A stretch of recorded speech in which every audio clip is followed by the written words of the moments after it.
Nainis ka na ba dahil maraming nakakonect sa inyong wifi pero hindi nyo namang mga devices?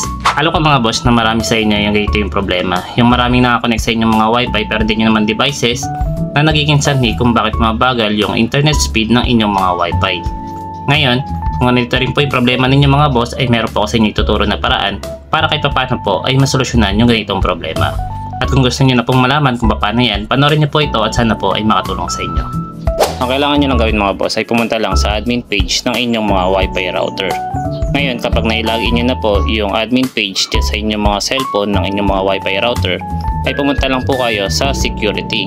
So hanapin nyo lang po yung security settings at pagkatapos dito ang pipiliin nyo lang po sa mga option na ito ay ito pong access control. Pinutin nyo lang po yan at sunod kailangan nyo lang pong i-activate itong access control. Sunod, dito sa mga option na ito, ang pipiliin nyo lang po ay ito pong whitelist. At dito sa ibaba ay makikita nyo po yung mga device na nakakonect dyan sa inyong mga wifi router. So kailangan nyo lang pong isave lahat po ng devices ninyo na ginagamit dyan sa bahay dito sa whitelist. Ngayon kung kailangan nyo pong mag-add ay pinutin nyo lang po yung add button at pagkatapos isave nyo lang po. Ngayon lahat po ng makikiconnect sa inyong wifi router ay hindi na po basta-basta makakonect hanggat hindi nyo po dinadagdag dito sa whitelist yung kanyang device. Mas okay gawin ang method na ito mga boss kaysa isa-isahin po ninyong i-block yung mga devices na nakaka-login or nakaka-connect sa inyong mga wifi internet.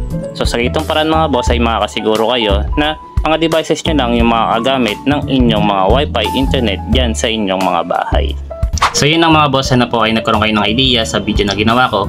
At kung nagustuhan nyo naman ang video na ito ay isang thumbs up lang at thank you comment ay masaya na ako. Maraming salamat sa inyo mga boss.